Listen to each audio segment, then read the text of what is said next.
Okay, so like quick shout out to Rooster. You should watch the Rooster season 1. That was very good, actually. If you're looking for a lighthearted comedy. Let's jump to the more serious content, which is the films we're looking forward to in 2026. I will start out with one of the big heavy hitters here in Dune 3, Dune Part 3. So this continues the story of Paul Atreides. And part 2, if you've watched part 1 and part 2 ends with him essentially waging war against all the houses who have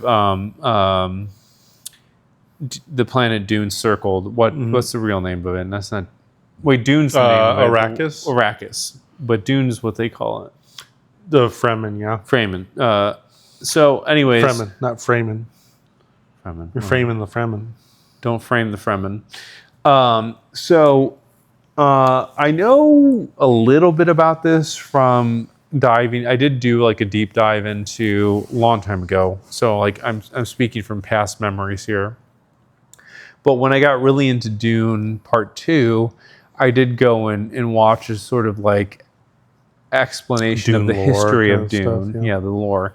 And Ray mentioned this earlier, not on this podcast, but when we were talking off podcast, that this follows very likely Dune Messiah, which is Paul essentially he's essentially becoming less human and more like a god-like. I think he eventually turns into a worm creature thing. Yeah, he does.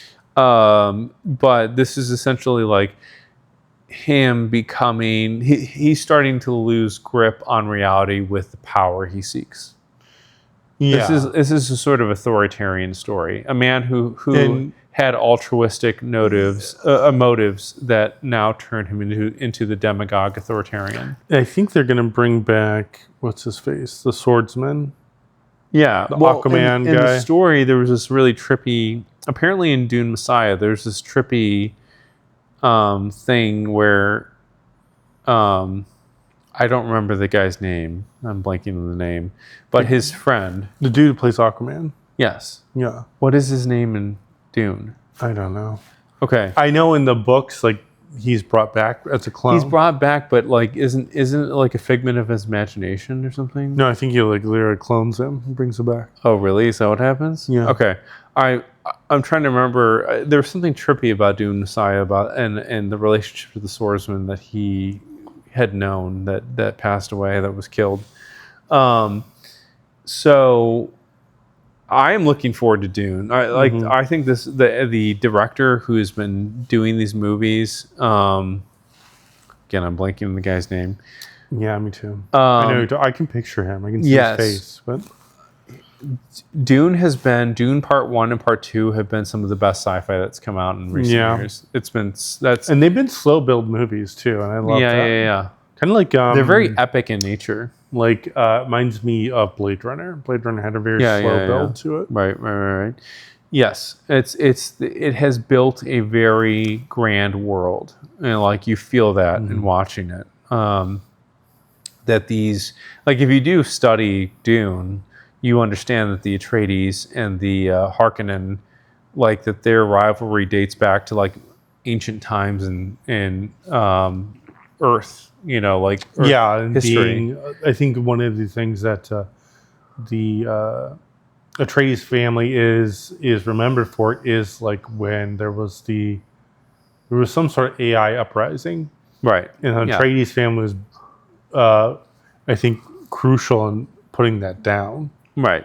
And so that name carries a lot of weight with it. Yeah, and you can tell in the first movie, right? Like the Atreides are this up and coming family. Like they're gaining more and more power. So this is why the spice is an important thing. Like you have to like know the lore to know this. Is that like it has almost a very Warhammer 40K-esque thing. Same thing in Warhammer. Is there's an AI uprising, so humanity doesn't use machines like for navigating the stars. So the spice is incredibly important because that's how they do their navigation. Yeah, there are beings who like ingest a bunch of the spice who can do these super mathematical like equations. Like and they go through these wormholes. Yeah, like that. Like they don't use AI machines at all. Like it's all human guided, blah blah blah.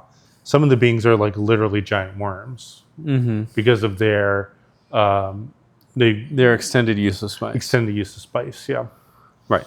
If you remember, in the movie, there's a character who like literally his eyes go backwards. And he's like doing a calculation. Like that's what. Yeah. Right. Oh, one of the guys who's like conciliary to the Atreides. To Atreides, yeah, before he dies. Yeah. Yeah, like he asks how much did it cost them to travel here? Essentially, Yeah. like, do this formality. Yeah. Like the Atreides, you can tell from the first movie, the Atreides understand that like they've been given Arrakis as a sort of like there's a blessing that's a there's curse. a plot underway to undermine them. Because of the Harkonnens' fear of the rise of the Atreides' power. But it is very interesting if you listen to the Dune lore, like it dates back to like ancient classical Earth history of the war of the essentially the family duel that happens between Yeah, I feel the like the Atreides. Atreides have like a ties to like Greece, like the bowl. Yeah, there was the bowl somehow plays a big role in there. There was something that happened between the Atreides and the Harkonnen in ancient Earth history, Greek Roman history, in which a feud is born between them, and that carries out into this sort of like sci-fi future. Yeah.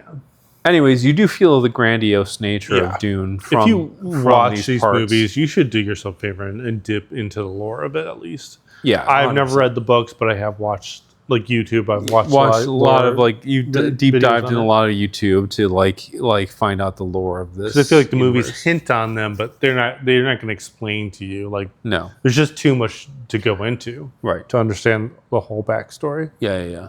Dune is its own huge universe. But I am excited for part 3. I'm trying to. It's interesting to me whether or not this concludes. Is this going to reach a conclusion? This might conclude The story of Paul. Paul. Yeah.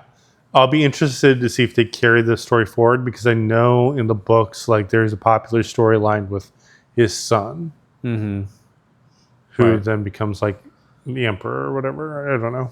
Yeah. Right. So Dune 3, it's a big hitter for it is continuing its tradition of coming out in like the holiday season. Like I feel like each of these movies has come out in like the Christmas season, given how grandiose the movie is. Like Merry Christmas, Sand Planet. Boom. Desert, sand planet,